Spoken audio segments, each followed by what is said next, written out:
Let's continue to discuss this eclipse season coming up. You've got some work to do.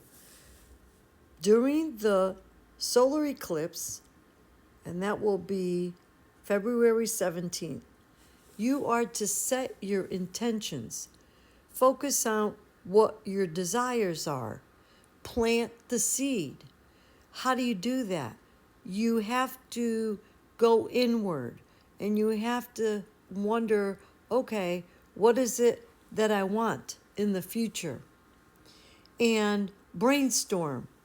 Put it down on paper because it helps activate your imagination and get things out. So once you do that, then we will launch it when I tell you, okay? Because you need to do these steps, because there's no sense understanding that you have an eclipse season and then we have a solar eclipse and then we have a lunar eclipse if you're not going to do the exercises or little rituals so you're working with the energy of the moon and the nodes, or the energy of astrology, the planets. So let's put this information at work. Make astrology work for you, for your benefit. And I had a great question. They said, oh, this solar eclipse is going to be in my second house. And I said, it will light up wherever this eclipse will light up wherever, excuse me, it hits in your chart. Well, what does the sun do? The sun gives light, and the light starts everything. You know, it's great for the plants, right? Photosynthesis, etc., etc.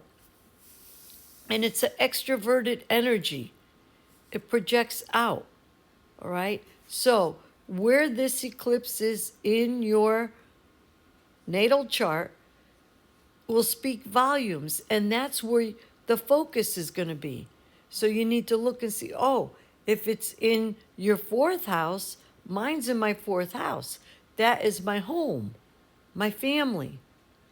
But always look opposite too, because if it's in the fourth house, then you have to look at the 10th house, which is career, profession. So that's going to light up. So put intentions on the areas of your life where the sun and moon are going to be at 28 degrees. And then we'll talk more about the lunar eclipse, which will be later, 2 weeks after the solar eclipse. But I'm working now on my YouTube long version of all this information. And what's fascinating is there's so much backdrop information in the sky.